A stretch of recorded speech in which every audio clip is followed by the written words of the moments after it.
జగన్మోహన్ రెడ్డి గారు ప్రతిపక్షంలో ఉన్నప్పుడు ఎలక్షన్లకు వెళ్ళినప్పుడు చెప్పడం జరిగింది. ఈ విషయాన్ని మీరు గుర్తుపెట్టుకొని కావాలంటే ఆ వీడియో పంపిస్తాను, చూడండి. ఏదైతే నాకు 25 మంది ఎంపీలు ఉంటే దేశంలో ఏదైతే ప్రధానమంత్రి పదవికి ఏదైతే అవసరం ఉందో ఆ ఎంపీలు మన రాష్ట్రం నుంచి అవసరమైనప్పుడు ఎవరైతే ప్రత్యేక హోదాకు సంతకం పెడతారో వాళ్ళకే నేను సపోర్ట్ చేస్తాను. బీజేపీయా, కాంగ్రెస్ పార్టీ లేకుండా ఇంకొకరా అనే అవసరం లేదని ఈ రాష్ట్ర ప్రజలకు బహిరంగ సభలోనే జగన్మోహన్ రెడ్డి గారు. అవునండి, మేము అదే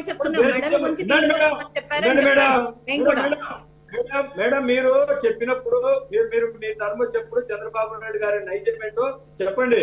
మీరేదైతో పోలవరం గురించి 70% 80% కట్టుతామన్నారు కదా, కట్టిన దాని గురించే చెప్తానండి. మీరు దేశంలోనే వరల్డ్ రికార్డ్ అని 1,18,000 మీటర్ల కాంక్రీట్ వేసి దాన్ని ఒక్క వానకు వరదకు కొట్టుకుపోయింది. ప్రపంచవ్యాప్త రికార్డు మాటలు పాడించుకొని ఒక 10 సార్లు పోలవరాన్ని నేను ఒక విషయం మాట్లాడొచ్చా? ఒక పాయింట్ చెప్పొచ్చా మీకు? నేను మీరు చేసే సంవిధానం వల్లనే పోలవరం ఈ రోజు ఈ పరిస్థితికి వచ్చింది. నేను ఒక పాయింట్ చెప్పొచ్చా మీకు? హనుమంత్ రెడ్డి గారు, ఒక పాయింట్ నేను మీకు చెప్పొచ్చా ప్లీజ్? లేదు, నేను ఒక పాయింట్ చెప్తాను.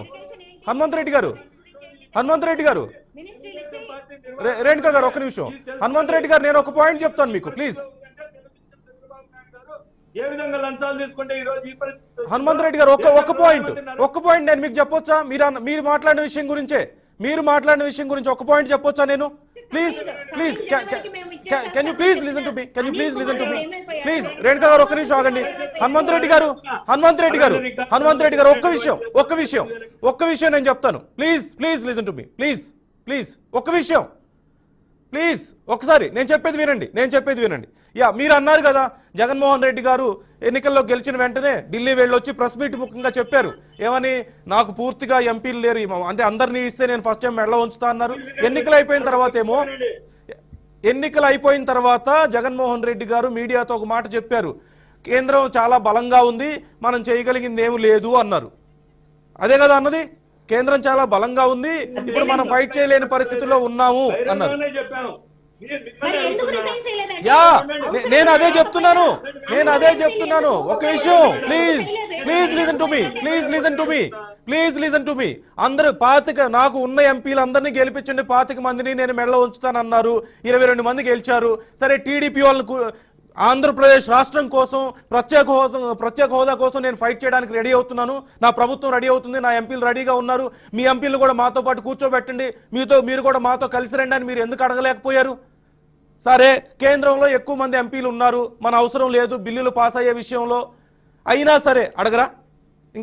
వాళ్ళు బలంగా ఉంటే వదిలేయడమేనా? వాళ్ళు బలంగా ఉంటే మనకి రైట్ఫుల్ గా రావాల్సిన విషయాలను వదిలేస్తామా? పోరాట పటిమ ఏది?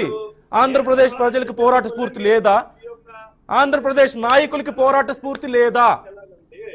ఆంధ్రప్రదేశ్ నాయకులకి పోరాట స్ఫూర్తి ఎక్కడుంది?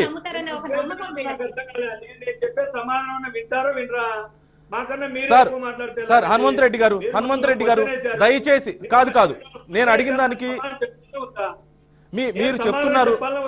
లేదు, మీరు చెప్తున్నారు మీకు సమయం ఇస్తున్నాను నేను. కానీ సరే, ఒక్క మాటలో చెప్పండి మీరు చెప్పాలనుకున్న సమాధానం ప్లీజ్. ఒక్క మాటలో చెప్పండి, సమయం లేదు నాకు. ఒక్క మాట అంటున్నారో మీరు అన్నట్టే తెలంగాణలో ఉండే వాళ్ళు, లేకుంటే పశ్చిమ బెంగాల్ వాళ్ళు, లేకుంటే ఇతర రాష్ట్రాల వాళ్ళు ప్రత్యేక హోదా, ఆంధ్రప్రదేశ్ ప్రత్యేక హోదా ఇవ్వమని మనము అవిశ్వాస తీర్మానం పెడితే ఏ రాష్ట్రమైనా కలిసి వస్తుందా? దీనికి మీరు సమాధానం చెప్పండి. ఏంటండి వస్తుందా? వాళ్ళు కలిసి కాదు వాళ్ళు కలిసి వస్తారో లేదో పక్కన పెడదాం. First you should initiate the fight కదా. somehow you should initiate the fight. somehow you need to ask కదా. అసలు ప్రయత్నం కూడా చేయకుండా వాళ్ళు కలిసి రారని చెప్పి ముందే చేతులు ఎత్తేస్తే ఇంకేముందండి? రైట్, లేదు, ఖచ్చితంగా ఈ అంశం గురించి మళ్ళీ నేను డిబేట్ చేస్తాను. మరొకసారి ఈ అంశం గురించి నేను మళ్ళీ డిబేట్ చేస్తాను. ఈసారి